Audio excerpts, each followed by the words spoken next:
శ్రీకృష్ణ పరమాత్మకి ఒక విషయం తెలిసింది. ఇంద్రుడికి అహంకారం పెరిగి తానే అందరికన్నా గొప్ప అని అనుకుంటున్నాడని. ఈయనకి బుద్ధి చెప్పాల్సిందే అని కృష్ణుడు అనుకున్నారు. ఒకానొక సమయంలో నందుడు అందరితో సమావేశంలో ఉన్నాడు.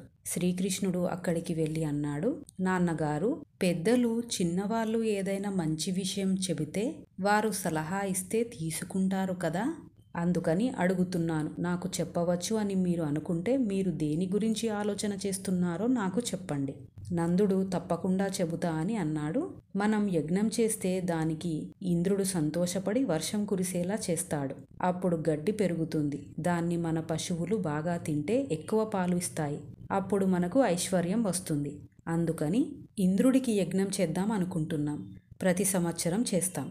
శ్రీకృష్ణుడు ఇంద్రుడికి బుద్ధి చెప్పాలి కాబట్టి ఇలా అన్నారు, నాన్నగారు, ఎవరికైనా గౌరవము లేదా పతనం ఈ రెండు వారు చేసుకునే కర్మల వలన వస్తుంది. అదే ఫలితం ఇస్తుంది. మనం ఇలా ఐశ్వర్యంలో ఉండడానికి కారణం మనమే. మనం పశువులని పోషిస్తున్నాం. మన పశువులని పోషించడానికి గడ్డి ఇస్తున్నది ఈ గోవర్ధనగిరి. మీరేమో మన కంటికి కనబడని ఇంద్రుడికి యజ్ఞం చేస్తామంటున్నారు. నేనంటున్నా మన కంటికి కనబడే గోవర్ధనగిరికి యజ్ఞం చేయాలి. నందుడు అన్నాడు, కృష్ణ, నువ్వు చెప్పేది బాగుంది, కానీ ఏదైనా యజ్ఞం చేస్తే కల్పం ఉంటుంది, మంత్రాలు ఉంటాయి. కానీ గోవర్ధనగిరి యాగానికి మంత్రాలు పూజ ఎలా చేయాలి? నీకు ఎవరైనా తెలుసా? కృష్ణుడు అన్నాడు, నాన్నగారు, మీరు ఇదివరకు యజ్ఞం ఎలా చేశారో అలానే చేయాలి. తేడా ఏంటంటే ఇంద్రుడి పేరు చెప్పకుండా బ్రాహ్మణులకి భోజనం పెట్టి వారు మిగిలించింది మనందరం తినాలి. తర్వాత మనం పశువులకి మిగిలిన జంతువులకి ఆహారం పెట్టాలి. తర్వాత గోవర్ధనగిరి పైన ఆహారం పెట్టి ప్రదక్షిణ చేయాలి. అప్పుడు ఆ గోవర్ధనగిరి పురుష రూపం పొంది మనం పెట్టిన ఆహారం తింటాడు. అందరూ సరేనని మరుసటి రోజు యజ్ఞం చేశారు. కృష్ణుడు చెప్పినవన్నీ చేశారు. కృష్ణుడు పుట్టినప్పటి నుంచి రాక్షసులను ఎలా చంపాడో చెప్పుకుంటూ ప్రదక్షిణ చేస్తున్నారు. గోవర్ధనగిరి పురుష రూపం పొంది వీళ్ళు పెట్టిన ఆహారం స్వీకరిస్తుంది. కృష్ణుడు నందుడిని పిలిచి అన్నాడు, నాన్నగారు, నేను చెప్పాను కదా, గోవర్ధనగిరి మనం పెట్టిన ఆహారం స్వీకరిస్తుంది అని. ప్రజలందరూ సంతోషంతో గోవర్ధనగిరికి జేజేలు కొడుతూ ప్రదక్షిణ చేస్తున్నారు. ఆ కోలాహలం విన్న ఇంద్రుడు ఏం జరుగుతుంది అని తన భటులని అడిగాడు. వాళ్ళన్నారు, ప్రభు, ప్రతి ఏడాది మీకు చేయవలసిన యాగం మానేసి గోవర్ధనగిరికి యాగం చేస్తున్నారు. ఇంద్రుడు కోపంతో అన్నాడు, ఎవరు నాకు యాగం చేయొద్దని చెప్పింది? పెరుగు నెయ్యి తిని వీరికి ఒళ్ళు కొవ్వు పట్టింది.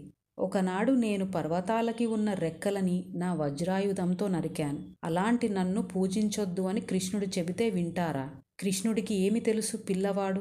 వీరి సంగతి చెబుతా అని మేఘాలని పిలిచి అన్నాడు, మీరు వెంటనే బృందావనానికి వెళ్ళి నల్లమబ్బులుగా అయి పిడుగులు ఉరుములతో వర్షాలు కురిపించండి. బృందావనంలో ఉన్న ప్రజలు పశువులు మీ ధాటికి చనిపోవాలి. నేను వజ్రాయుధంతో మీ వెనకాల వస్తాను. బృందావనంలో ఎన్నడూ లేని విధంగా నల్ల మబ్బులు వచ్చి పిడుగులు ఉరుములతో వర్షం కురుస్తుంది. ప్రజలు భయపడిపోతున్నారు. పశువులు పడిపోతున్నాయి. అందరూ కృష్ణుడితో అన్నారు, కృష్ణ, ఇది వరకు మేము ఎప్పుడు ఇలాంటి వర్షం, ఉరుములు, మెరుపులు, పిడుగులతో చూడలేదు. మాకు చాలా భయమేస్తుంది. అందరినీ రక్షించు. కృష్ణుడు అక్కడ ఉన్న గోవర్ధనగిరిని చాలా తేలికగా చిరునవ్వుతో తన చిటికెన వేలుతో పైకి ఎత్తి పట్టుకున్నాడు. అందరూ కొండ కిందకి వచ్చారు. అలా 7 రాత్రులు 7 పగళ్ళు అందులోనే ఉన్నారు. ఈ విషయం తెలుసుకున్న ఇంద్రుడు కృష్ణ పరమాత్మని చూసి అన్నాడు, మహానుభావ, పరబ్రహ్మమైన నిన్ను నేను గుర్తించలేకపోయాను. ఎంత పొరపాటు జరిగింది. సమస్త బ్రహ్మాండములను సృష్టించి నిర్వహించి లయ చేసే నీవు నాకు అధికారమిస్తే ఆ అధికారంతో నేను వర్షం కురిపిస్తున్నానని మరిచిపోయి అహంకారంతో ప్రవర్తించాను. నా అహంకారం తీసేయడానికి నీవు గోవర్ధనగిరి పూజ చేశావు అని తెలుసుకోలేకపోయా. భగవంతుడా, నన్ను క్షమించు. కృష్ణుడు అన్నాడు, నీ తప్పు నువ్వు తెలుసుకున్నావు కాబట్టి నువ్వు నీ ఇంద్ర పదవిలో ఉండు. కానీ నా అంతటివాడు లేడు అని అహంకారంతో ఉండొద్దు. నేను ఇచ్చాను కాబట్టి నువ్వు ఈ పదవి పొందావని గుర్తుపెట్టుకో. స్వర్గలోకం నుంచి కామధేను వచ్చి అంది, భగవంతుడా, కష్టం వస్తే నోరు ఉన్న మనుషులు ఎక్కడికైనా వెళ్ళి రక్షణ పొందుతారు. కానీ నోరు లేని జీవాలని బయటే పెడతారు. నువ్వు జగన్నాథుడివి. నీకు తెలుసు మా కష్టం. ఇవాళ గోవులని కాపాడావు కాబట్టి గోవిందా, నీకు నమస్కారం అని బంగారు గిన్నెలో పాలు ఇచ్చింది. ఐరావతం ఆకాశగంగలోని నీరు తెచ్చింది. శ్రీకృష్ణ పరమాత్మపై పాలు ఆకాశగంగతో అభిషేకం చేసి గోవిందా అని పిలుస్తున్నారు. ఓం నమో భగవతే వాసుదేవాయ నమః.